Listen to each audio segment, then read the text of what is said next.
do I introduce Melva? Yes, please. Okay, good. I'm going to introduce my co-worker that I've worked with for 10 years.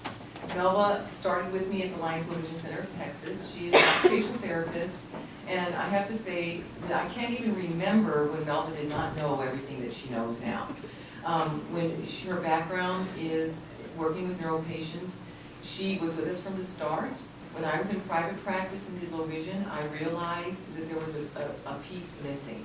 I knew there had to be a better way, because we would just give devices and you never knew if they could do them or not. And so it's been so awesome to work with an occupational therapist that I couldn't do it without her. And I say all the time, and now we're going to show it's true, that I'm easily replaced. What I do is easily replaceable.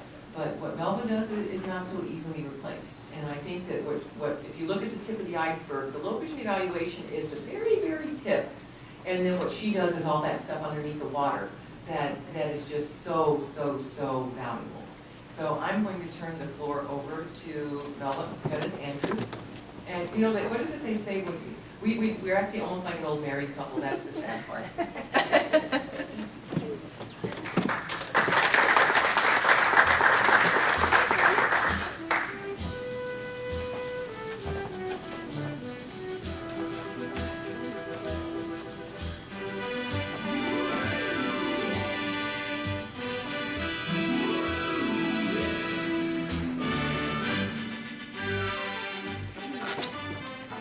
I'm not just doing Dr. Fox, so excuse the noise here. All right, I'm a little shorter. All right, is that better?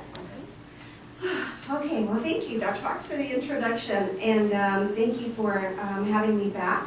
I love talking about low vision, and as an occupational therapist, I've had the pleasure of just working with older adults when I was younger and looking to see what area I wanted to practice in. Of course, I think like the majority, we want to work with kids, they're cute, we move around a lot, and it's exciting, but I tried that during my training and decided, I ended up at the VA actually as a student and found that that was a wonderful, wonderful place. So I spent some time at the VA as an employee and then moved to Texas and been working with Dr. Fox at the Low Vision Center over at the UT Health Science Center. So hopefully I can share my role here. So what does it mean to our older patients? Like Dr. Fox explained, this is a time when many seniors are preparing for slowing down in their life in a different way, perhaps putting the work behind them or maybe working in whatever manner or time frame they want to work. And so their life is changing. They want to drive that RV perhaps, spend a lot of time doing other things that they truly enjoy in a different manner than they have been for many years. And so when they get the diagnosis of low vision, you know, they've been putting away all those books that they were one day going to read. They're going to take their RV and ride across the country. And this was the time they were going to write their novel. And it's just so many things going on. And then they get the news that, guess what? They have macular degeneration, or their glaucoma is out of control, or they develop diabetes, or they have another eye condition that really interferes with something that they value and love. So what can it mean to our older patients? So it certainly can mean a loss of independence, a loss of independence and change in the way that they perform their everyday activities. Certainly, like Dr. Fox mentioned, if with proliferative diabetic retinopathy with diabetic eye disease, it could take an impact. It certainly serves an impact in the way that they see, and so it can affect just the way that they perform their self-care, not just their basic self-care, but their medication and everything else that they have to do for themselves, and maybe they don't do it as well, or they stop doing it altogether. They also become, as Dr. Fox mentioned, a fear of becoming a burden. They don't want anybody, they don't want to burden their kids. They know their kids say, Dad, I'll take you to the store. Every time, any time of the week you want to go, I'll take you. And even though the kids are sitting right there saying this and I'm present, the family, the person does not want to be a burden. And so that's one of those things that I see a lot of with our patients. They fear that meaning in life. They're used to getting up, doing whatever, all of these years for themselves and not having to check with anyone to get out and do things. And so they fear losing what was meaningful and valuable to them. And they fear losing hope. All they hear from their ophthalmologist when they go many times, and maybe a little less now, but still to a great extent, is, well, you have macular degeneration, you're going blind, thank you, I'll see you next year. Huh? Blind? What? I'm going blind? Yes, we'll see you next year, and we'll see how it goes. And so that's all they hear. And like Dr. Fox and I said, we've been had this for 10 years, and we're still struggling to just get the word out, to educate people that low vision rehabilitation exists. And our patients still come to us and say, by gosh, where you guys been? We've been looking for something to offer us some solutions and offer us some hope. So we see that a lot. And isolation, like Dr. Fox said, because people, because of their visual impairment, have to get a lot closer to see things, if they're able to see it at all. Socially, that's not quite acceptable, and so they look out and they see people waving at them and they cannot see those facial features, so they don't wave back. And then later they're told, gee, I think what are you, a snob? I waved at you, you didn't even know it was me, you didn't wave back. And so they feel bad hearing that over and over and over again, that why did they not acknowledge someone? And it's because they were not able to see that individual or who that individual was, or even if they were addressing them. And so they tend to isolate themselves, and if you isolate yourself, you may end up with depression, just simply because life is just not the same. You've lost your function, you've lost your meaning, and you just don't want to be a burden, and you just don't know what to do. And so this is where low vision rehabilitation can really make a difference in someone's life. So studies indicate that even the slightest decrease in visual acuity, contrast, and visual field, everything Dr. Fox has just talked about being a part of visual impairment or an eye condition, can significantly impact everyday activities, performance of daily activities, one's gait, one's posture, one's mobility, and can even contribute to falls. And so these are the things that as our older adults start to encounter in their environments. And so these are things that, again, can be contributed as a result of their visual impairments. So these are things that are important for us to be looking at and understanding that visual impairment can have an influence in these type of activities. So what do we know about low vision rehabilitation? We know that it's a process, like Dr. Fox mentioned. It is a process. It's not all going to be done in one visit. With a lot of our inpatient rehabilitation, our traditional physical rehabilitation, they're seen inpatient, they're seen outpatient, and then they're seen back if their condition changes. And it's the same case in low vision rehabilitation. It is a constant process. There's a lot to take in. We're a little older, we need to process this information, and it's coming at us from different angles. So it is a process. Low vision rehabilitation is also a team approach. There's just no way one person can do it all. Dr. Fox said some nice things about me, but certainly a big part of her contribution has been huge, and I'm so happy that she is now going to be in a location where she is also much needed, coming from a neuro background, coming from an inpatient rehab background. I knew the vision issues were significant to impact our inpatient rehabilitation. If they could not see well, then here I am trying to do all of these things, having them read all their exercises. From a nutritional standpoint, we're trying to educate them, to eat better, to do all of these things. And if they're not seeing well, if they're seeing double, if they're not, if they're missing half of that information, I knew there was something going on in there, but I just didn't know what to do about it. And so having Dr. Fox on that end is really going to change that team approach as well, the dynamics there. So I'm very excited about that. But it definitely takes a team to address the issues of the low vision population. So low vision rehabilitation offers hope. I wish I could have even just half a penny for every time someone has told us, thank you for giving us hope. Again, that's where we're understanding the individual as a whole, understanding what it is that they want to do, and addressing that. It's not necessarily maybe something I would want to do, but if it's important enough for them, then it's my job to look at the big picture and try and help them achieve that, maximize the vision they have and the resources available, understanding everything behind that condition to help them maximize their vision so that they can achieve what's meaningful to them and they can have hope. So there was recently an article published, and they looked at what were some of the top goals of individuals seeking low vision rehabilitation. And not surprisingly, reading is certainly up there, but it was followed by driving. A couple of years ago, well, when we first started, driving was one of those that I would pray, oh, please not be on their goal list. I don't want to address driving, because driving is a very complex goal.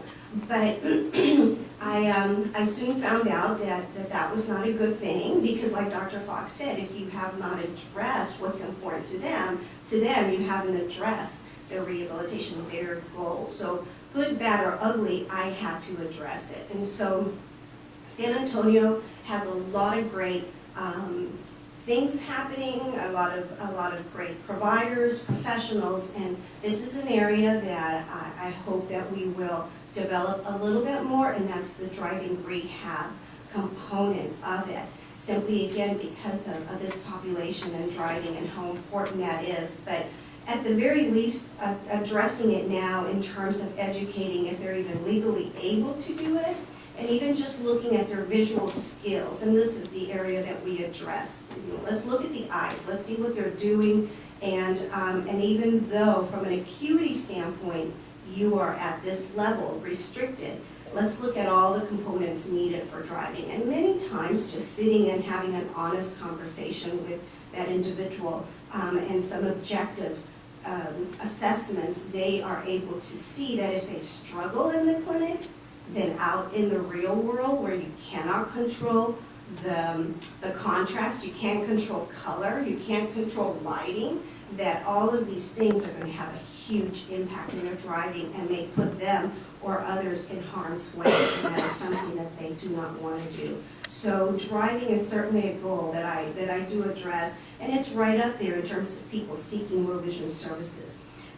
Use of visual assistive equipment and devices. This is something that the VA has been really good about, is providing their veterans with devices to accomplish their needs. Where they have not been as successful, and that's where we work as a team, is in the training component. There's a lot of veterans, and so many times these devices are issued and the training is just kind of on an as-needed basis.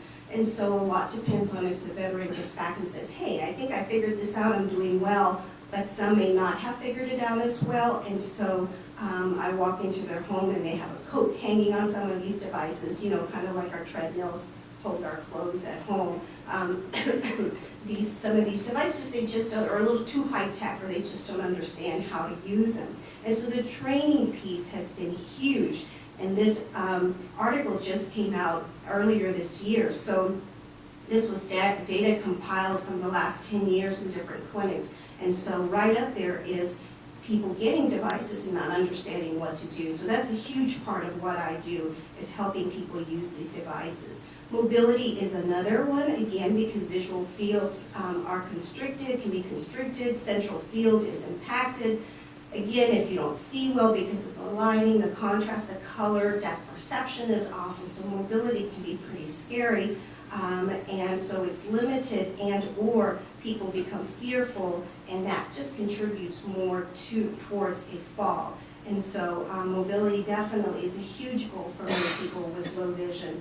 Performing in-home activities, again, is a big part. Lighting and glare I'll talk about. These are big issues that these are reasons people are seeking low vision services, facial recognition, and social interactions. And so this is a, excuse me, a big part of what I do on a daily basis with our patients. So what is my goal?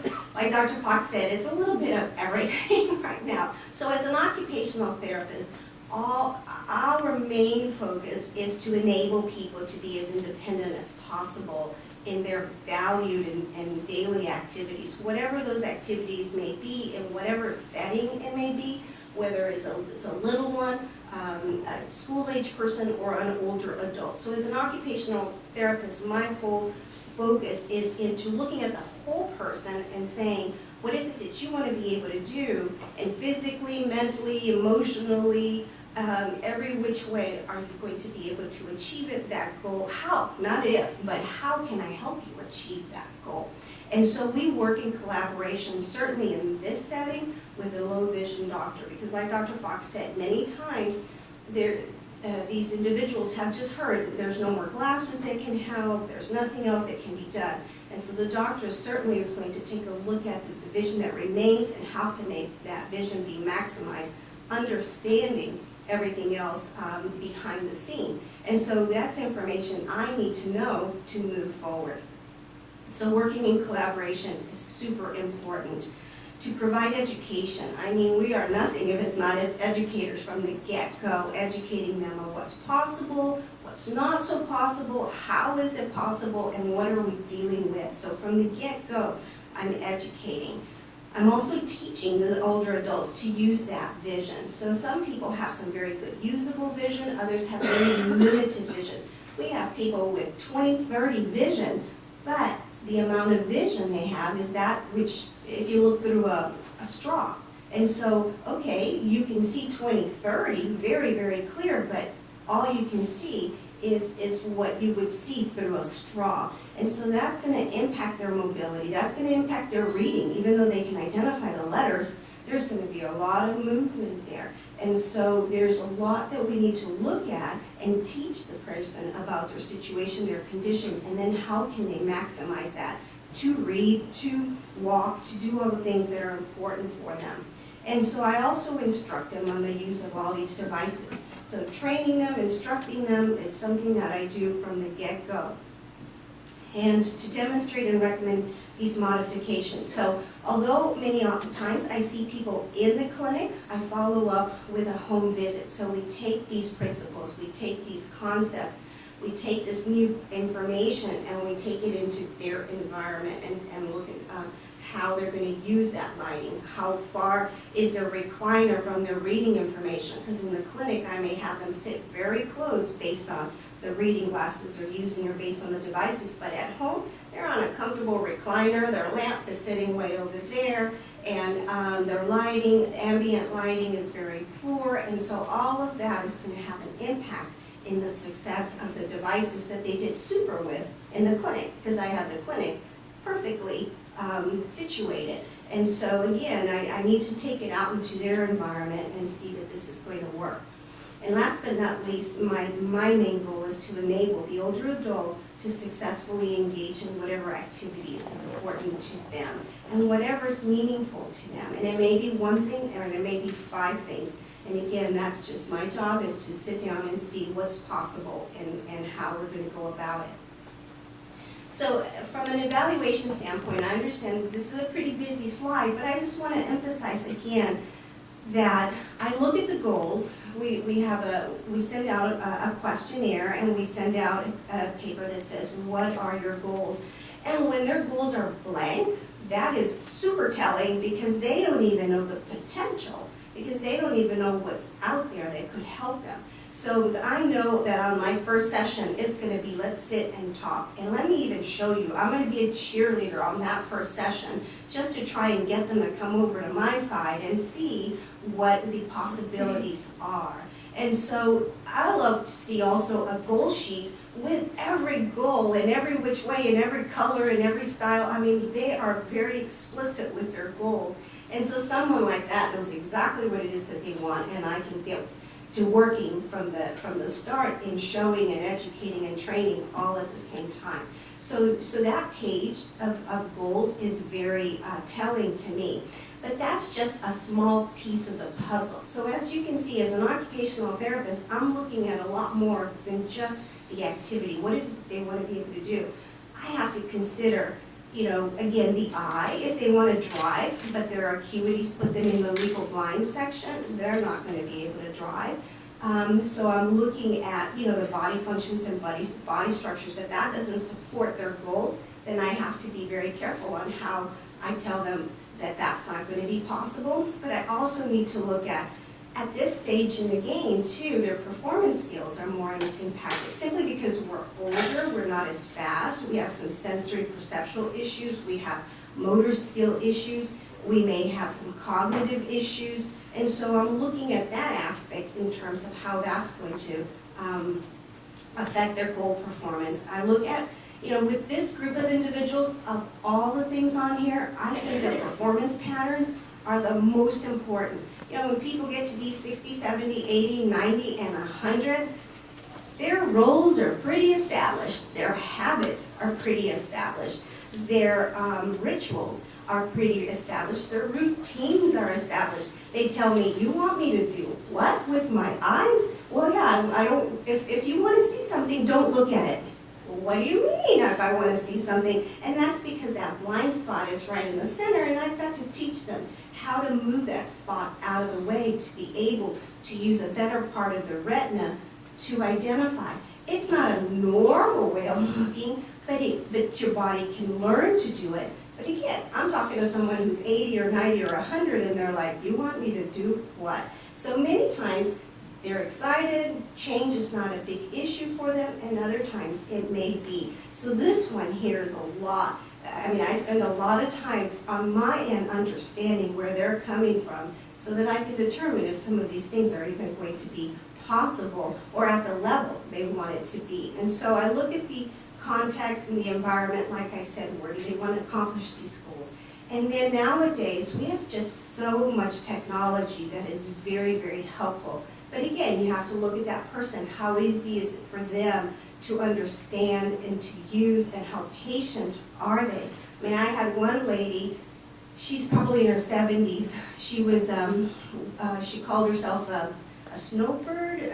When they come from the north and then they head out to McAllen or the southern part because they don't want to be in the winter up in the north, exactly, so they come down to the south. So she's been doing that for years. Well, when she retired, she was a school teacher, retired, and she volunteers as a librarian. And so she's a librarian with macular degeneration. That was the tough one. And so I thought, okay, I can do this. But the macular degeneration wasn't the problem. The challenge was that the minute she sat down, first of all, she came practically running into the clinic, so I could tell she was a fast kind of a person that just does things quickly. And the first thing she tells me is, I hate change. Uh-oh. Okay, so this whole process is about change. And so it took me months and months and months and emails and sister coming down from the north to help her embrace these new devices if she was going to want to continue. And there was no question that she wanted to continue to volunteer. That was her life. That was her role. That was her routine. And she wasn't going to change that. But she had to embrace technology in order to be able to do it. And so I had to look at this whole picture in order for the approach to be successful. And so what I use in my bag of things are these low vision principles. Dr. Fox talked about how a lot of these eye conditions can, affect your acuity, they affect your contrast, they affect your color, they affect how much you see. And so we turn that into these principles. So in order for me to help you, I have to take all that information. First and foremost, I have to educate, and then use these strategies, compensatory strategies, teaching them how to use their eyes, these visual skills, training them how to use these devices in combination with this new skills, making things bigger, making things brighter, making things bolder, making things simple, because the eyes can get very flustered with too much information. And so again, taking all of this, looking at their environment, and then how do we incorporate technology into this picture? And so I do a lot of education. They spend a long time with the doctor. And sometimes even though the doctor has said to them, there aren't any more glasses that I can provide for you because your visual impairment is beyond a range that can be helped. But there are all these other ways that I can help, and the OT can help. And then even after my whole long hour, and I sit with them, and then at the very end they say, yeah, but aren't you just going to give me some glasses? And so, okay, let's do this again. And so, again, it's just a lot of educating, and not just them, but their family as well. Because their family can either be supportive, or their family, if they don't understand, can kind of contribute to that anxiety and to that frustration. And so education is a huge piece of what I do. And like I said, not just the patients, but the families. You know, when you have macular degeneration, one that Dr. Fox and I hear a lot of is the family member will come in. And we do invite the family members. Sometimes they can get a little bit to, they take the primary role, but we definitely, I include them because there's a lot of education going on, and it's important for them to understand. So Dr. Fox and I see this a lot with our macular degeneration patients. The family member will say, you know, I think my mom's kind of lying about her vision. Nobody really believes it, that it's really, you know, consistent. Because why is it that my mom can find a piece of a penny on the ground, but she can't see the potatoes on her plate, you know? I mean, we don't understand. And so mom can see that the cat's in the way, and mom can see this, but she can't find her keys on the table. And so again, as Dr. Fox said, if you put your hand in between your eyes here and you look straight ahead, you have this spot right in the center. So no, you can't see the potatoes. No, you can't see the print when you read. No, you can't see the keys. But your periphery is preserved, and so yes, you will pick things up like that. So in the explaining, the family get it, or we use simulators, and we put those on the family and have them walk around with these simulators, and then they get a much better understanding. So including the family is very, very important. And just understanding, again, what is possible. There's a lot of possibilities, but it's going to require change and adjustments. And so again, it's just important for us to be able to give them some kind of hope that they can resume participation at some level and then help them through that process. One of the things I get a lot of, because many of these individuals have been at Michael's and have been at Walgreens and have been everywhere buying these magnifiers, and so they come to us and they want to know, why can't they just have a magnifier this big that they can put over their newspaper? They just don't understand. And so again, we have to get back there and say, you know, the problem is that with where the image is falling on the retina, this is after my whole talk about where the retina is, and kind of like what Dr. Fox showed here, how the light comes in. I said the problem isn't where it's falling on the retina, it's the retina itself that is damaged. So it's like the film in a camera being damaged. You can zoom in all you want, take that picture and think it's as clear as a bell. But then if the film in the olden days was damaged because you opened the film, or it just was damaged in the process, the picture's not going to look very good. And that's just the way it is with our eye. The retina is like the film that's damaged. And so a magnifier that they've been accustomed to using no longer works. And so explaining to them that the stronger the magnification needed, which is what's going to happen in their case, the smaller that field of view. And so showing them, again, you know, showing them how that's going to be a bigger field, but the stronger it gets, it's the smaller the field. So these are very traditional ways, and this is one way, certainly, of educating them on what's possible. Using compensatory strategies, so teaching them what's possible, but also using the vision that remains. And this is where I spend a lot of time.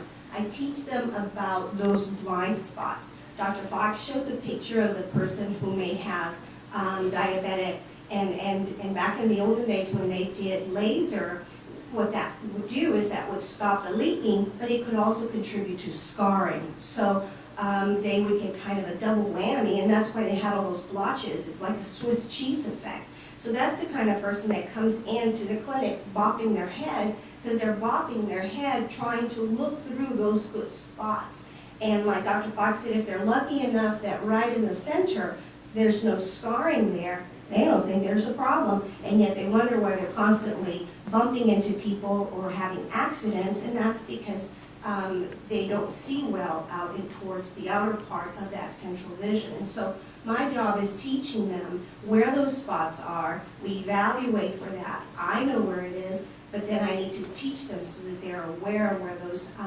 spots are, and then how to work with best part of the retina. Dr. Fox talked about that, the macula, and the macula gives us central vision and detailed vision, and that's the only part in the retina that can do that. So when you have macular degeneration, that's what's affected, your central vision and your detailed vision. And so my job is to try and teach them to find other parts of the retina so that they can at least identify objects. And for some things they may be able to use one part of the retina, and for other things they'll use another part of the retina, and that's the whole teaching process. And some people, again, going back to who they are as a person, do they have the patience for that? Do they have the desire for that? And so again, it can be taught, but not everybody is willing to learn it. And so that's something I have to consider, because this you've got with you doesn't cost you much but your time, your energy, and your effort. We can bypass some of this and look at technology to help compensate, but then we're talking about an out-of-pocket expense for these devices. So many times I just, again, show everything we can do, and it's really up to the patient on where they want to, what they value most, their time, their money, what is it that they want to be able to do. And so this is how I teach them how to use the vision that remains. And this is just an example. So that little blind spot is constantly in the way as they read. So again, every time they move their eye, that spot is going to be in the way. So my job is to teach them how to use this part of their vision so that as they move, then that spot gets moved out of the way. The brain recognizes some of those words, and then it all comes together. But it is a process, and teaching them is process and understanding. It can be done, but again, it could take some time, energy, and in the end, a lot depends on the patient, and many times we're not able to use other things until they understand what is going on. And so I spend a lot of time. My favorite one, and a very inexpensive, is just using a card. And I tell someone, look straight at the card and tell me what you see. Well, if they have a blind spot in the center or near the center, then they're not going to tell me anything about their facial features. They're going to tell me about the letters, and they're going to tell me even about the word, but not the facial features. So then I tell them, okay, there's a black spot over here, put your eyes over here. And then they put their eyes over there, and they're like, oh, well, there's a word there. Oh, well, there's a facial, there's facial features. And so they can be aware that something else is there, maybe not to the same detail, but they're aware. And so that's a lot of time. Many times I spend a lot of time just helping them be aware of where things are. I know, based on Dr. Fox's exam or other exams, where these spots are. My job is teaching the individual to understand so that they can then read or scan more effectively. This is just another one, again, looking straight ahead. They'll tell me, I just see numbers, so I know that the spot's in the center. But then if I make them look at number 2, they'll say, oh, well, number 2 was there, but now it's disappeared. Okay, well, now make number 2 appear. Okay, if I move this way, oh, I make it appear. Okay, now make it disappear. Oh, well, if I look this way, I make it disappear. And so it's that appear and disappear. I had a gentleman last week, and he was Spanish speaking, just a sweet man, gotten through life, done well, but he didn't read. He never learned to read. And so I thought, great, how am I going to help him? If reading is a huge goal of how am I going to help him? And he had a retina detachment, had a lot of scarring from an earlier injury. And so, but what he was having difficulty with was, again, as time's changing, he needs more light, he needs better contrast, and he had those blind spots. But what I thought was kind of funny was just the way that he said, I like to tinker out in the garage, and when I look at the ruler, I look at my ruler, and I can see the number, but I have to do this. And so he looks like this, and then he goes like this. I see it. And then he says, so if I look, I can only see, in other words, he's looking at the number 12. And he says, if I look, I only see the 1. But then if I do this, then I see the 2. And I said, okay, now let's take the same concept. Look at the 1. Now just move your eye over to the left. Okay, now move it to the right. Oh, I see the 2. I said, yeah, you don't have to move your head so much. Let's just move your eyes. So for years, he'd been moving his head that way. And then here we were just trying to help him use a lot less energy, but also use better lighting and better contrast and that kind of a thing. So again, it's just spending time, and for him, that was valuable, that was where he wanted to be. These are just some other activities, again, making things bigger, making things bolder, so that I can teach them how to scan and use their eyes. There's also a lot of technology out there, and I love this technology in our clinic because I don't have to keep running to the copy machine and making things bigger and making things bolder. So these are electronic devices that I can quickly put things under, and it can scan for me and make it easier for me to practice with my patients, or it can make things bigger for me and change the contrast as well. So these are great learning tools for the patients, but it's also technology available if the patient wants to purchase. And again, the VA, these are the devices the VA can issue to the veterans. This is just another tool. Dr. Fox was talking about several of the machines that I use for scanning. So this is one called the Dinah Vision. And it just teaches patients, again, how to not only be aware of where their spots are, their visual field cuts may be, but also how they need to position their head and their eyes to make things, to open that area, that field where they have most vision. And so I spend a lot of time after some scotomas or even field cuts as a result of a stroke or a tumor, there are certain field cuts that are affected, and so they only have X amount of vision. So I spend a lot of time on this machine helping them and understanding where their good vision is at. Again, because many of our individuals have acuity issues, they just can't see the print very small. Making things bigger is certainly a concept that we use. And so studies and studies and studies have shown that a person with a visual impairment is 4 times more likely than those with a good visual acuity to experience difficulties. And so that's certainly something I see all the time, and so this is just one of those standard things, make things bigger.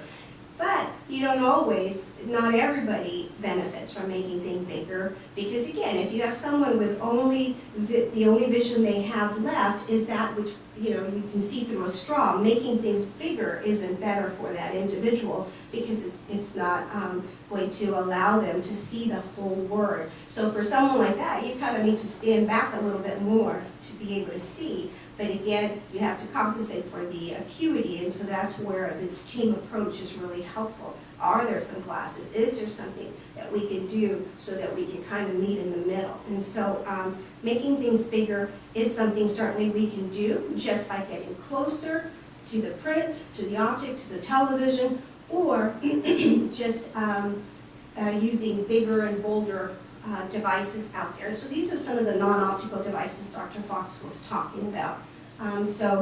These are commercially available, and again, just showing them to the patient, making them aware.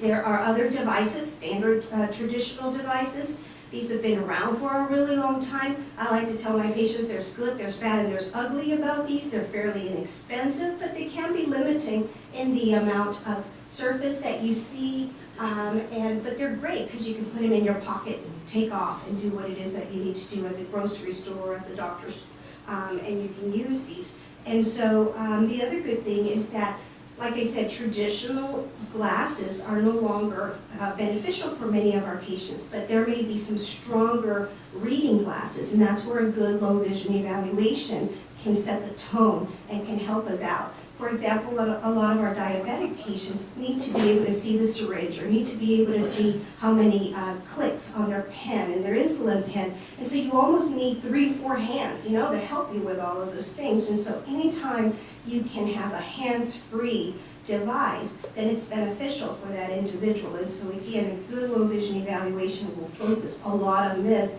And then understanding that those are really strong devices, and so you have to get closer. It's going to limit the amount of light that comes in. And so for me, on my end, educating them on how to use them and use them successfully, because when they first put this pair on, the first thing they're going to say is, these glasses don't work. I hate it. I can't see the person across the room. Well, they're not intended for you to look at someone across the room. They forget. They think that, wow, I'm getting glasses, and that's the answer to my problem. So again, reining them in, bringing them within that amount of distance, adding good light, and helping them how to use their eyes, all of that needs to be addressed, and it's not just a matter of giving them their glasses. So I spend a lot of time there. And like I mentioned, there's a lot of electronic devices. There's traditional and there's portable. So this one is about this. It's about 7. It's like the size of a new iPhone or a cell phone these days, a smartphone. And then these are more like the size of a computer. So these are about 25 pounds, and these are just about less than a pound probably. So again, these are electronic devices that can compensate for magnification, contrast, and clarity, and so in lighting, and so all of this is affordable.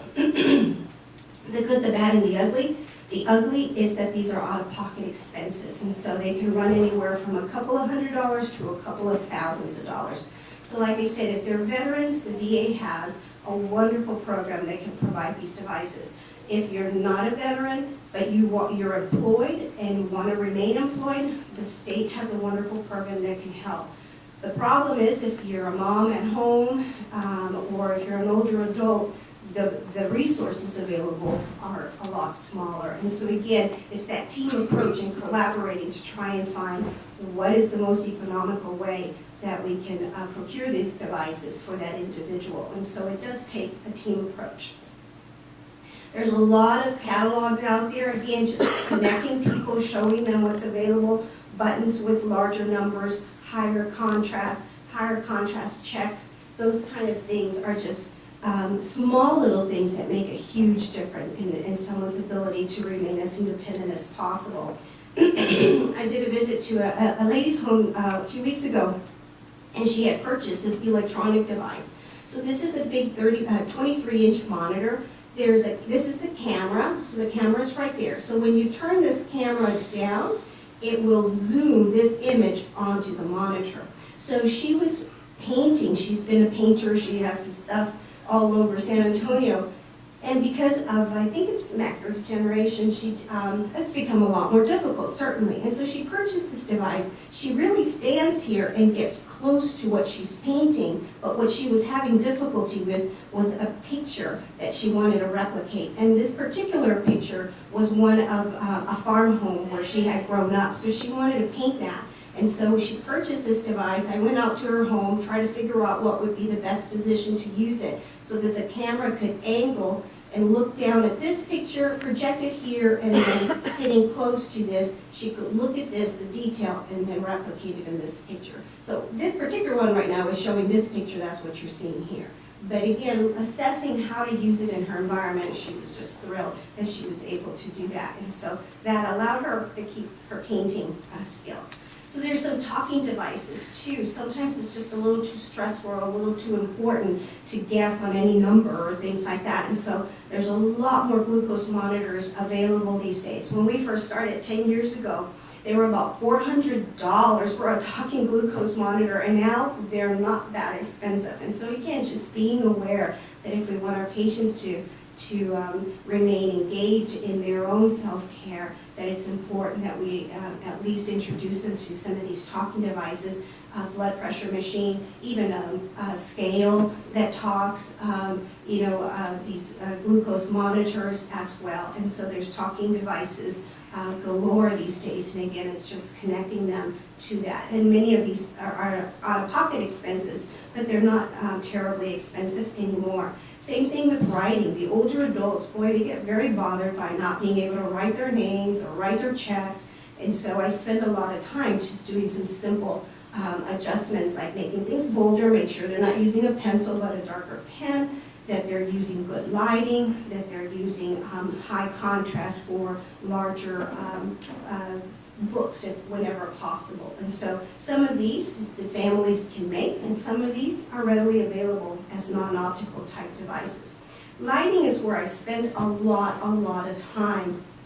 Studies way back when and studies today just indicate that as we age, we need more lighting, but as we age with a visual impairment, it really triples in the amount of light that we need. And so I spend a lot of time, and that's one of the reasons home visits are perfect, because I walk into someone's home and it's like a cave in there. It's so yellow, it's so dark, and the shades are down. And so again, I have to take into consideration, do they have some photosensitivity where they need light, but too much light causes them to not be able to adapt to all that light. Or if they have macular degeneration, you can never get enough light. But ambient lighting may not be the best solution.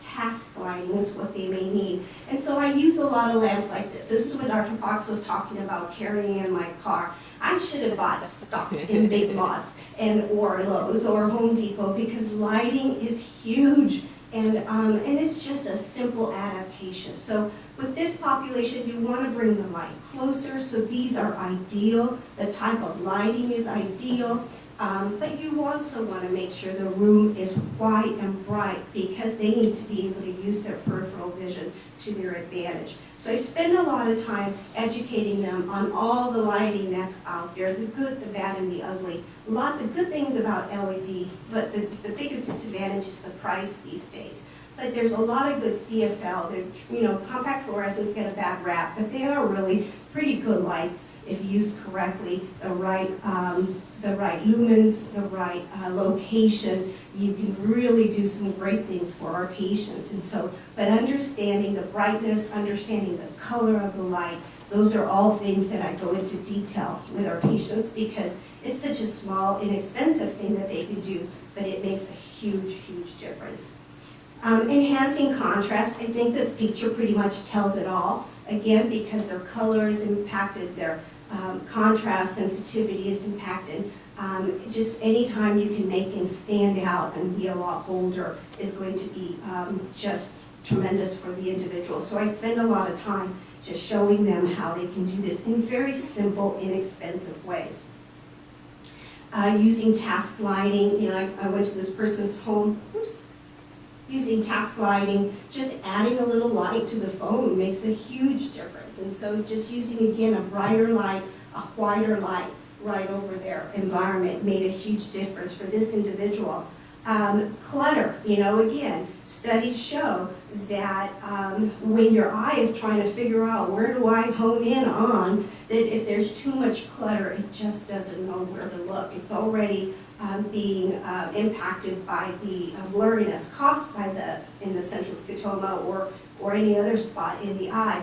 And so we all have drawers like this, so we got to start working on getting organized now so that we can develop new habits and new roles, and it'll be easier if we're challenged down the road. But there's really some simple solutions. It's really a matter of developing new habits and just helping that individual maximize the vision that they have. So that's certainly another thing that I look through.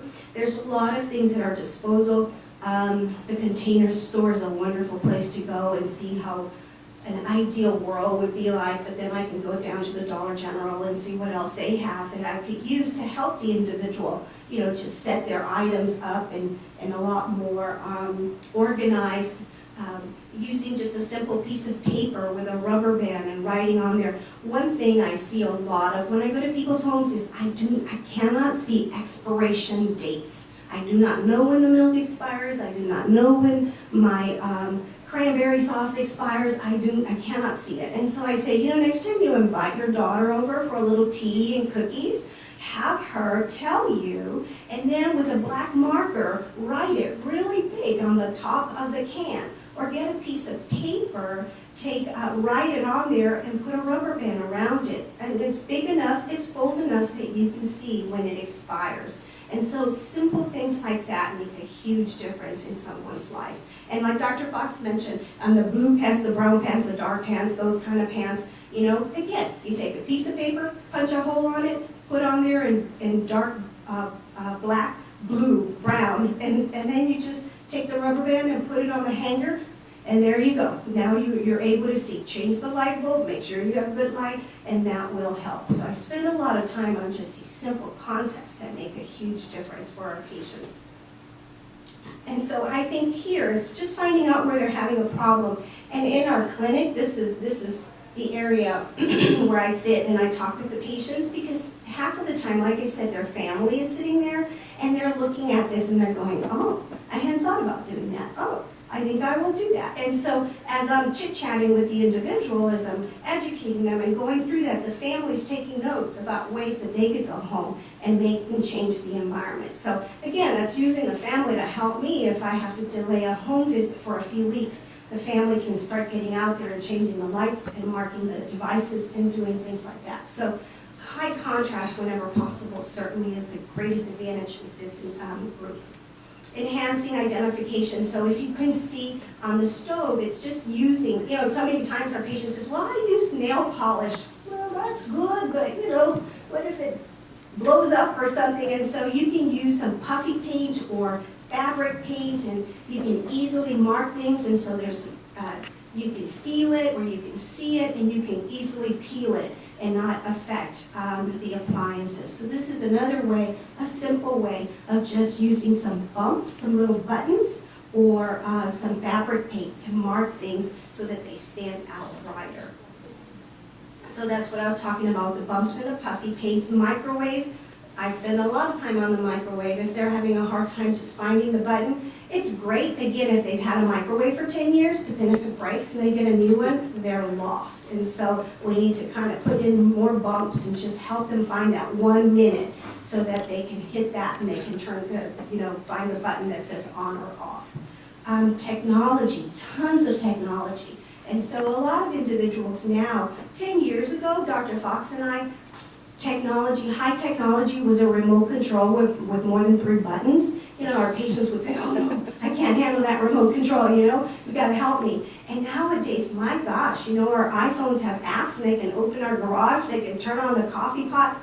Holy mackerel, the things that can be done. And so, because a lot of our patients are using technology, not because so much that they're seeking it, their kids are doing it. They're like, oh mom, I'm gonna get you an iPad, and then the patient brings it and says, I have no idea what to do. And so, again, an iPad may not have been necessary, they could have used something else, but again, educating the family, educating the person on what may be beneficial. There's a lot of software out there these days that you can use on your computer. The new programs on Windows have a lot more of the technology within the computer, where you can use a magnifier, where you can use voice, and again, those are not ideal for our patients with a more profound visual loss or a severe visual loss, but those with a moderate visual loss can still benefit from tinkering, making the icons a little bit bigger, and so forth. So again, it's just educating the individual on what they have, what their needs are, and what they have, or if they need to go above and beyond and look at software. There's these little, they're keyboards that now when they first started, the keyboards were this big. Well, now they've made them more normal, and really all they do is just enhance and improve on the size of the print and the colors. Or you can even buy little sticky pads. So if you already have one, spend $12 and just put the sticky pads on that keyboard. And so there's a lot of little different ways that you can get around that. And the Kindle is perfect if all you want to do is read. Contrast is good. Magnification is great. Lighting is perfect. If all you want to do is read, a Kindle is perfect. But if you want to do more of the internet and so forth, and a lot of our patients, really, they want to do Facebook. They want to text. They want their emails. And so, my gosh, I had to get a smartphone because I couldn't keep up with my patients. And so, there's some just real basic things. They're not out there doing everything a younger generation may be doing at this time, but they are doing more and more. Why? Because they don't want to be isolated, and they don't want to be depressed. My own mother-in-law wanted a cell phone, an iPhone, because her grandkids would never return calls. Who return calls these days? Nobody even answers their answering machine. And so texting was the only, the only way she could communicate. And now she's a very happy lady, and she watches all the kids grow on Facebook, because that's how they communicate. And so these generations coming up, a lot more tech savvy. And so there's a lot of good, bad, but this is, these allergies. This is where we need to take into consideration what's good, again, what kind of personality do they have, and can they adjust.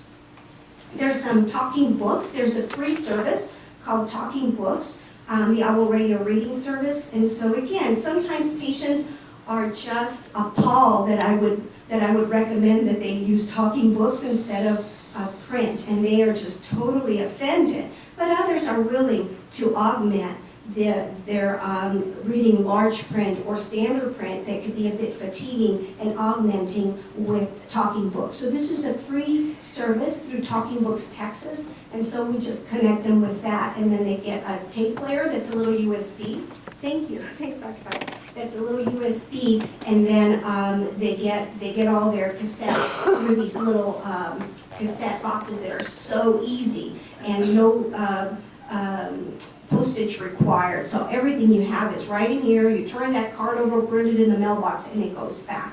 And when you call Talking Books, a human being actually answers. So that's a good thing. They will actually help you if you can't follow the book to pick out, choose books. They will help you do that. And so I connect them with Talking Books in Texas, the libraries up in Austin, and then they take it from there. So that's one. Owl Radio Reading Service is a free service through the Low Vision Resource Center here in San Antonio, and that's another free resource. It's someone reading the newspaper 24/7.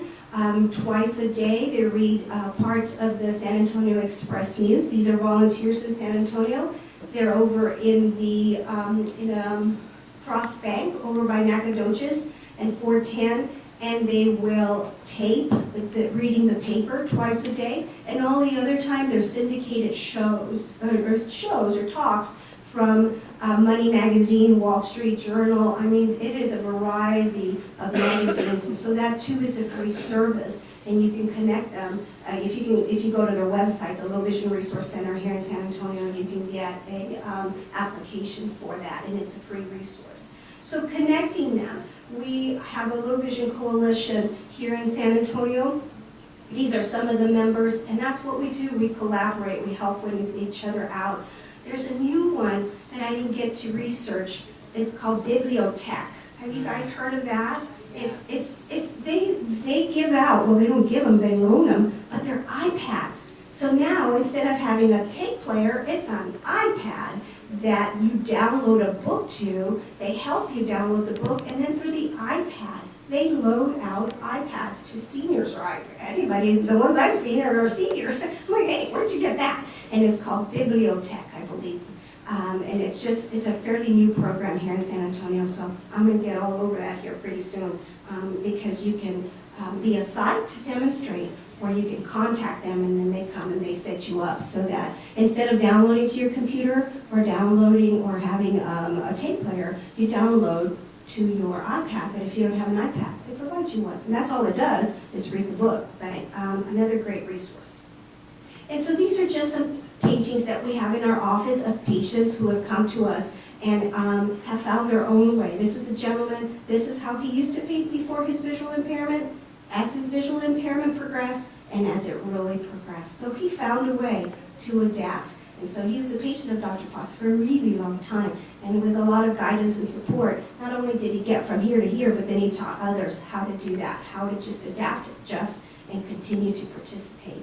And these are some of the other things, some of our macular degeneration patients. She kind of got tired of doing that kind of work. And so this is wire, little gold wire, and then she would, instead of firing porcelain stuff, and she fired glass in her kiln, and then just made jewelry out of this. And so this was a new area. And she was, 80 probably when she started to do this part. And I don't even show you the prices. The prices are a lot more than one would think. But boy, she was doing really well. Thank you, sir. And so, again, like I said, for me, sewing is probably not a goal that I would have. That would be one of those that I would gladly give away.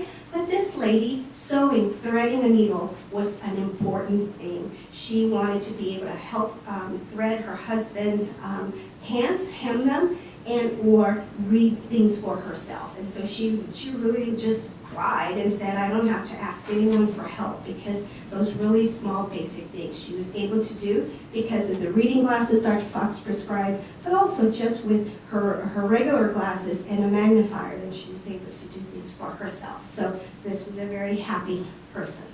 And I think we're done. Oof. So a lot of information. Any questions? Ooh, I talk a lot. Yes, ma'am. I just had a comment. My father has seen Dr. Fox in the past, and now has transitioned to the VA system. And lot of the devices that you talked about, and I just can't express how much it's improved his quality of life. So, you know, all of this is just wonderful, and all of us as health practitioners, any way we can funnel them into these programs, it is just, it's amazing what, you know, that they can have the independence to do their own things, to, you know, my father reads the newspaper every morning, even though it takes him forever, but he's determined he's going to do it. And what they'll say is, well, you know what, sweetie, I got nothing else to do. I can take all day to read the paper, but the important thing is I can read. Right, and it's just so wonderful for the quality of life. And if it weren't for people like Dr. Fox who turned people onto this kind of stuff, so, you know, anybody in here, you know, just refer. Absolutely. So.